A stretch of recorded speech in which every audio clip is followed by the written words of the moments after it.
Released in the beginning of 2022, RTX 3050 with 8GB video memory is probably the most underrated video card in the RTX family.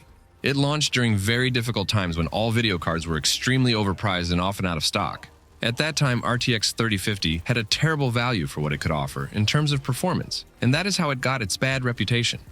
More than 2 years later, this GPU is still at the bottom of the NVIDIA RTX family, both in terms of price and performance. If you are watching this video, you probably wonder if RTX 3050 with 8GB video memory is worth buying in 2024.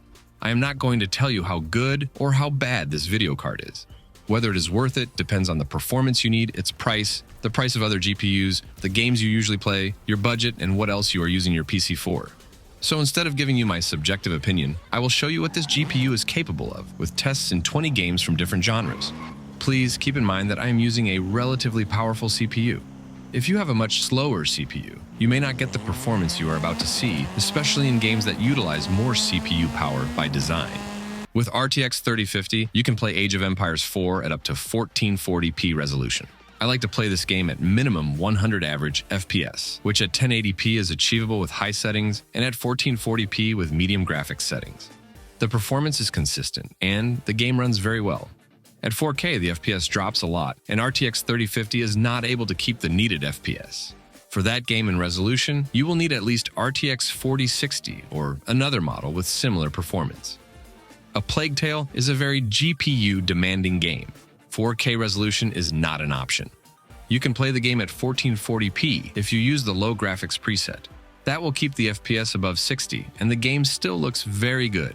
At 1080p, the FPS is much higher, and you can play the game with ultra graphics quality.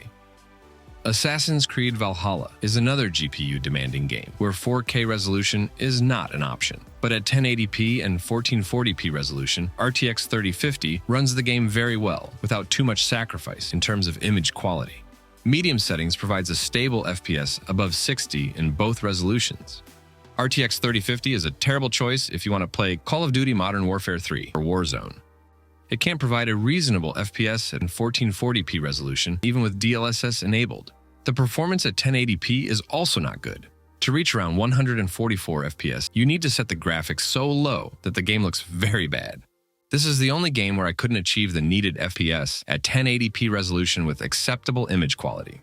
With RTX 3050, you can play Counter-Strike 2 even at 4K resolution. With low settings, you can achieve around 145 FPS, which is enough to utilize the native refresh rate of most 4K gaming monitors. At 1440p, RTX 3050 can provide 200 average FPS at medium preset and up to 240 FPS with low preset. 1080p obviously is not a problem. You can play Cyberpunk at 1080p and 1440p resolution. DLSS is what makes that possible. If your target is 60 FPS, you can play the game with a good image quality.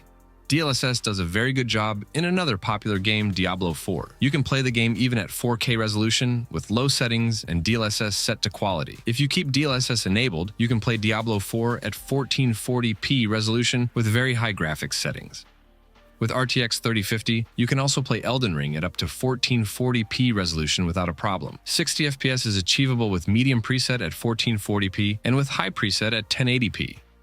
You can play Fortnite at 4K resolution, of course in performance mode. What you see here is the performance with textures set to medium and view distance set to epic. The game runs very well, especially with the proper NVIDIA driver. 1080p and 1440p resolutions are way less GPU demanding. If you have a very high refresh rate monitor and Fortnite is among your favorite games, RTX 3050 can provide the needed performance. I do not recommend playing the game at DirectX 12 mode with this video card because the performance is not consistent and the gaming experience is not good. I'm not sure if this is a game optimization problem or because of a poor performance of the video card. You can play Forza Horizon 5 with very good image quality at both 1080p and 1440p resolution. You can optimize the graphics settings if you want to achieve higher FPS. At 1080p, you can play the game with anti-aliasing turned on and ultra graphics preset. God of War is playable at 4K resolution. Despite the low graphics settings, the game looks amazing. DLSS once again provides excellent performance. For each resolution step, you can increase the graphics preset while keeping playable FPS.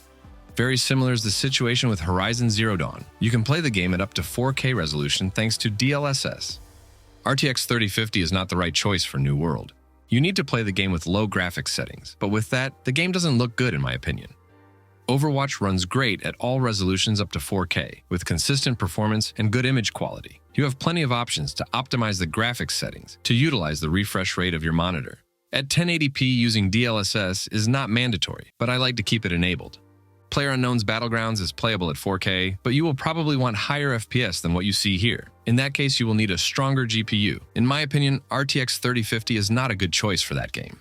Ryders Republic. 4K is not an option, but with the other two resolutions, RTX 3050 performs very well. You can optimize the graphics settings to achieve higher FPS while keeping good image quality.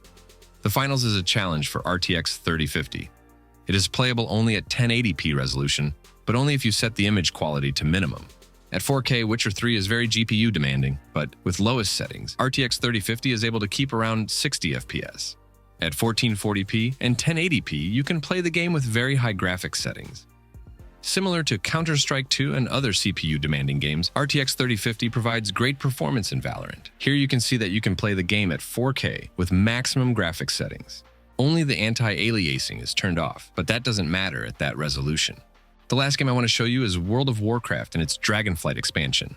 Some of the zones in this game are very GPU demanding, especially when you are flying and you have that wind effect. RTX 3050 wouldn't be my first choice for playing World of Warcraft at 4K resolution, but it is still doable.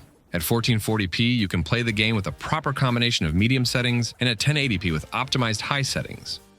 All classic versions of World of Warcraft are much less GPU demanding, and with RTX 3050, you will have very good FPS numbers, including at 4K resolution. There are many use cases where you don't need a more powerful video card. In many CPU-demanding games such as Counter-Strike 2, Valorant, League of Legends, Overwatch, and most MMORPG games, RTX 3050 provides the needed performance at up to 4K resolution. For these games, it may be worth it to invest more in a better CPU.